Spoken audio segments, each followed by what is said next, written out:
여러분 안녕하십니까? 6월 10일 경기 의정뉴스입니다. 예전보다 일찍 찾아온 더위 때문에 여름맞이 한창인 요즘인데요. 위원들은 오늘도 더위마저 잊은 채 각 상임위원회의 일정을 알차게 소화했습니다. 각 상임위별 소식 바로 전해드립니다. 의회운영위원회는 오늘 오전 제1차 회의를 열고 경기도의회 회의규칙 일부 개정 규칙안을 가결했습니다. 이 안건은 예산결산특별위원회에서 예산을 심사할 때 소관 상임위원회의 예비심사 의견을 존중하도록 하기 위한 것으로 이 안건이 통과됨에 따라 예결위가 예산을 50% 이상 증감할 때는 소관 상임위원회의 동의를 얻어야 합니다.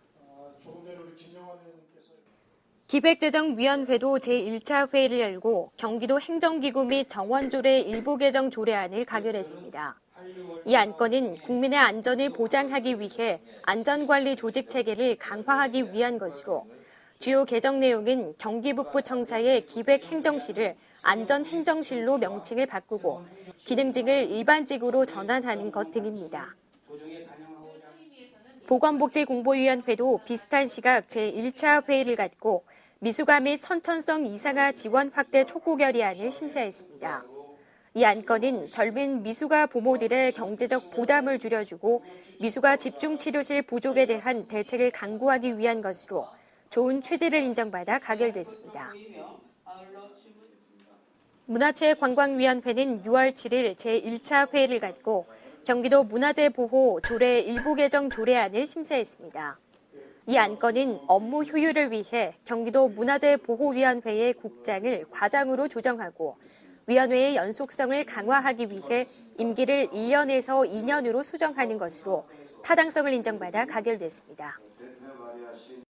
상임위원회뿐만 아니라 특별위원회와 토론회도 열려 의정활동을 더욱 풍성하게 했습니다. 바로 전해드립니다. 경기도의회 지방분권특별위원회가 제2차 회의를 갖고 소관실국의 업무 보고를 들었습니다. 위원들은 중앙정부에 예속되어 있는 지방정부의 현실을 언급하며 지방의회가 제대로 된 권한을 갖기 위해서는 중앙정부와 지방정부가 각자의 역할을 잘 수행하면서 상호 협력하는 관계로 발전해야 한다고 입을 모았습니다. 경기도 보호자 없는 병원 지원 조례 제정을 위한 토론회가 보건복지공보위원회 주최로 개최됐습니다. 이삼순 부의장의 축사로 시작된 토론회는 보호자 없는 병원 추진 방향 설정 및 사례 발표 등으로 진행됐습니다. 경기도 지역아동센터 발전을 위한 정책간담회가 지난 6월 7일 열렸습니다.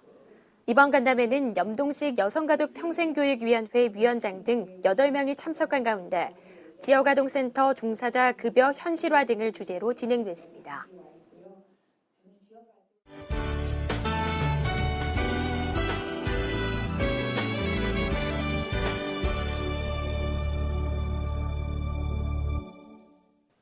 오늘은 한국민주주의도약의 계기가 된 6월 민주항쟁을 기념하기 위해 제정된 60 민주항쟁기념일입니다. 민주항쟁으로 희생된 많은 이들의 넋을 기리고 참된 민주주의의 정신을 가슴 깊이 되새겼으면 합니다. 이것으로 경기의정 뉴스를 마칩니다. 고맙습니다.